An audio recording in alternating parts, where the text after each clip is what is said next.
Steady state exercise. Steady state is a steady and unchanging level of some physiological variable. It is a balance that has been achieved between the demand of the body and the body's response to those demands. So in this assignment, not only will I be looking at normative data for what steady state exercise should look like and what I think it will look like, but I'll also look at data I gathered from tests and see if that correlates with what I expected and what normative data would suggest. So if we start by looking at the cardiovascular system, and we focus on heart rate first.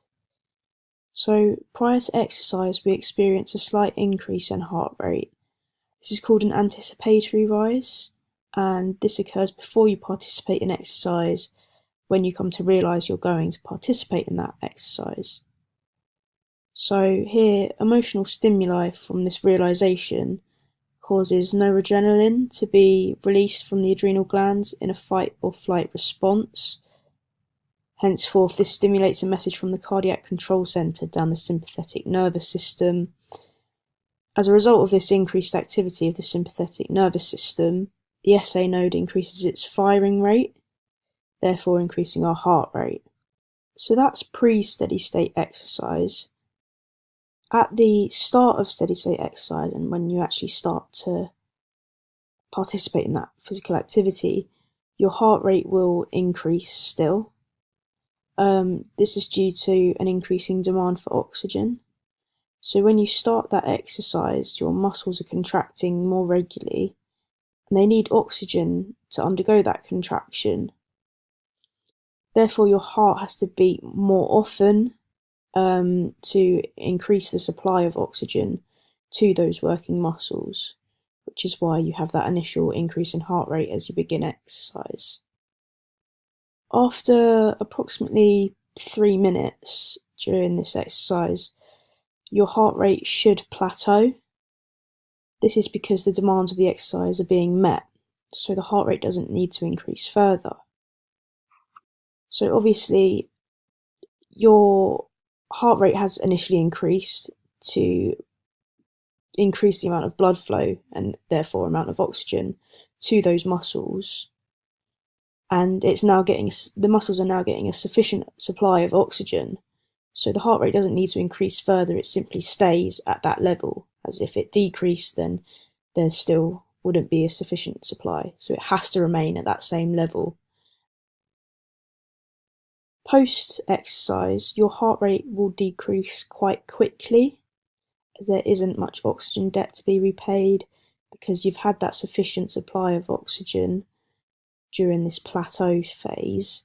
So when you actually finish that exercise, there isn't much oxygen that needs to be at the muscles to get rid of any lactic acid or anything, because you're working aerobically. So if we look at how it affects stroke volume then. So stroke volume is defined as the volume of blood ejected from the left ventricle per beat. And the average stroke volume in adults is approximately 50 millilitres. Now stroke volume will be larger in elite athletes, as their bodies should have adapted to exercise so that their heart and the force of that contraction is stronger. This will in turn obviously decrease their heart rate, because it doesn't need to beat as often because it's getting sufficient supplies due to the larger contractions and larger volumes of blood being pumped due to the heightened stroke volume.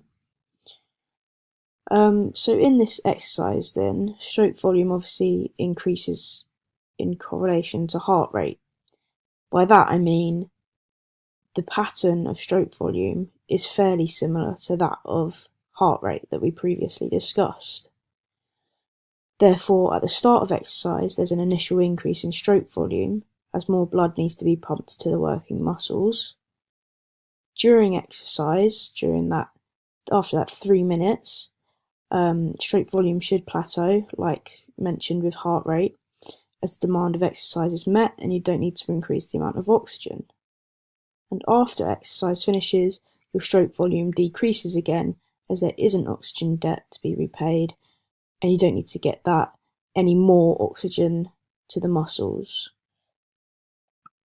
Physiologically then, the reason this stroke volume increases is because there's an increase in the contraction of muscles. There's more regular contractions of the muscles due to the heightened intensity of exercise. Therefore, not only is there the increased contraction of muscles such as biceps and triceps, but there's also increase in the contractions of muscles in the walls of the heart and the actual heart itself. Therefore, there's an increase in blood being pumped around the body and an increase in the blood's ability to return to the heart, an increase in venous return. That in turn increases the stretch of the heart and therefore increases stroke volume as the force of the contraction is larger, therefore forcing more blood out of the heart per beat. Moving on to cardiac output then. So cardiac output is defined as the volume of blood ejected from the left ventricle per minute. So the pattern of cardiac output is very similar to that of stroke volume. So therefore at the start of exercise, similarly to stroke volume and heart rate, cardiac output will initially increase as more blood needs to be pumped to the working muscles per minute. And then during that plateau that we previously mentioned, as the demand of exercise is met and you don't need to increase the amount of oxygen for working muscles, cardiac output stays the same and levels out. And finally, after exercise, your cardiac output decreases again as there isn't that demand for oxygen anymore. There isn't that demand for extra supply of oxygen. So the average cardiac output in adults is between 3 and 4 litres.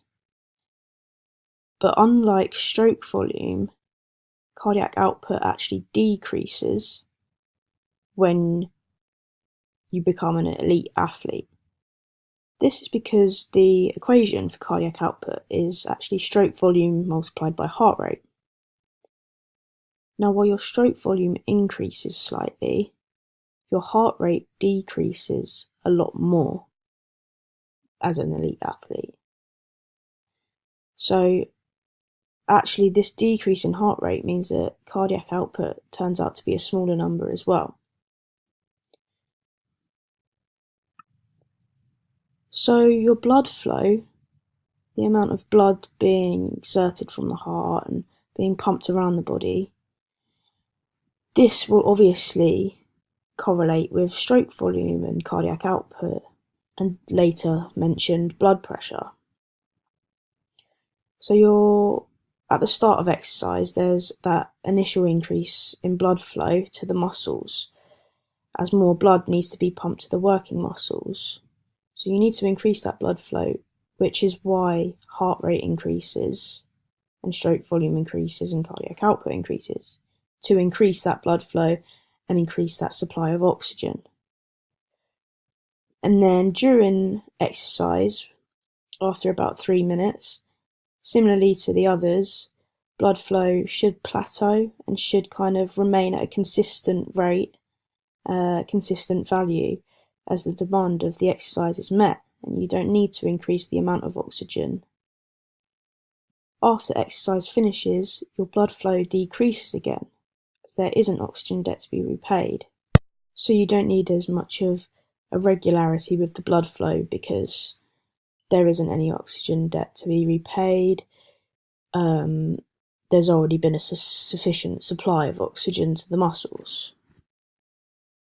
So how does this relate to blood pressure then?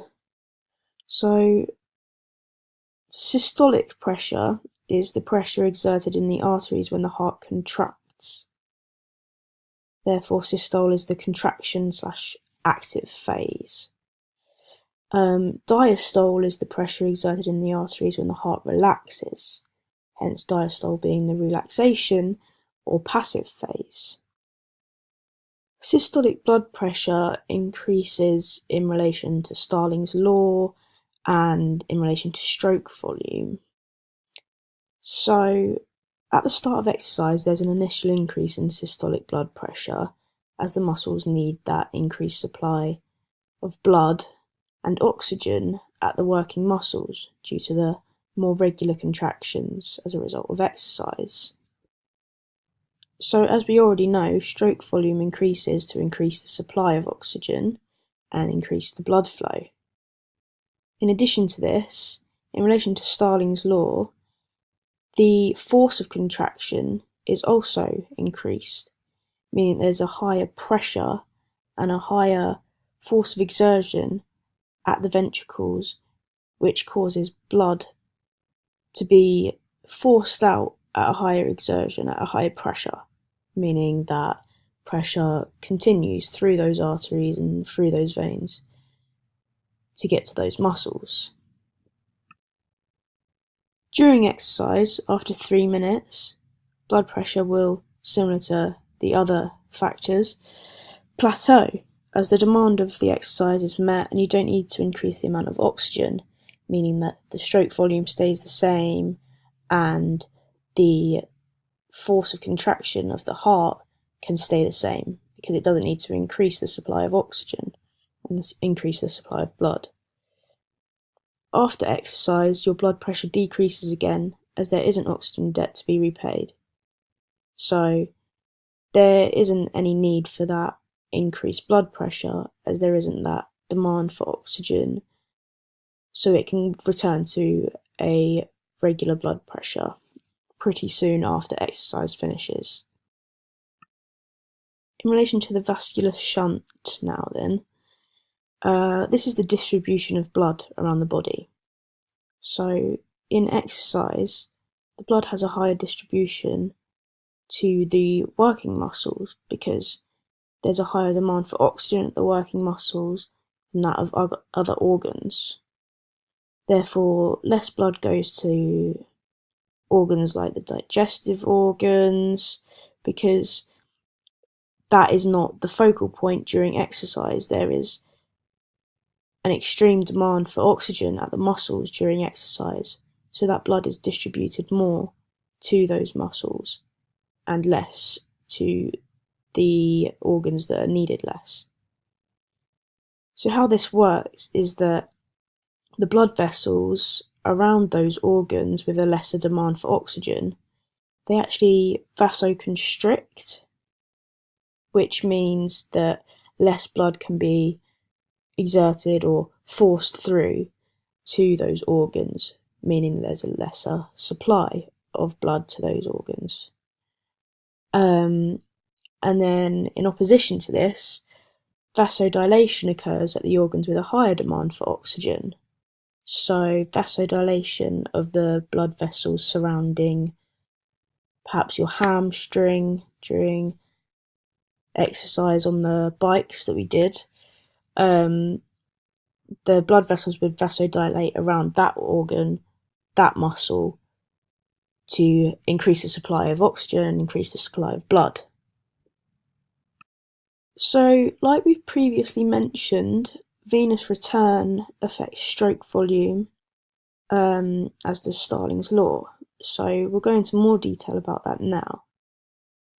So, at the start of exercise, there's an initial increase in venous return, as more blood is being pumped to the working muscles due to the increased demand for oxygen.